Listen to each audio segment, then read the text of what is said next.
വിഷകലമാർ RSSന് മാത്രമല്ല ലീഗിനുമുണ്ട് തട്ടമിട്ടൊരു ശശികല.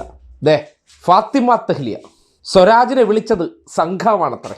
മതം നോക്കി സംഘി ചാപ്പ കുത്തുന്ന ലീഗിൻ്റെ തട്ടമിട്ട ശശികല, അതും സ്വരാജിനെ. ന്യൂനപക്ഷ വിഭാഗങ്ങൾ പ്രതിസന്ധിയുടെ ഘട്ടത്തിലൂടെ കടന്നു പോയപ്പോഴെല്ലാം സധൈര്യം ആ വിഷയത്തിൽ പ്രതികരിച്ച വ്യക്തിക്ക് സംഘി ചാപ്പ കുത്തിയ തട്ടമിട്ട വിഷകല. സ്വരാജിനോട് ഇപ്പോൾ ഈ സമൂഹം ചോദിക്കും, ഇതിൻ്റെയൊക്കെ വല്ല ആവശ്യമുണ്ടായിരുന്നു എന്ന കാര്യം.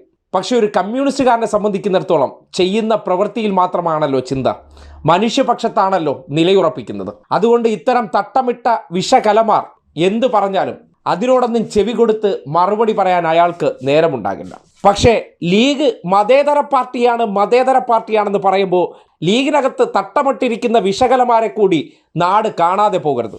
ഈ വിഷകലമാർ ജമാഅത്തിൻ്റെ മൗദൂദി ആശയം ഉൾക്കൊണ്ടുകൊണ്ട് അവർ പറയുന്ന അതേ കാര്യങ്ങൾ അതേപടി നടപ്പാക്കുകയാണ്. എന്നിട്ട് മതേതരമാണത്രേ. ശശികലയെ മാത്രമല്ല ഈ നാട് എതിർക്കേണ്ടതും അവരെ തിരിച്ചറിയേണ്ടതും, ലീഗിനകത്തുള്ള തട്ടമിട്ട ഇതുപോലുള്ള ഫാത്തിമ ശശികലമാരെ കൂടി നാട് തിരിച്ചറിയേണ്ടതുണ്ട്, പ്രതിരോധിക്കേണ്ടതുണ്ട്.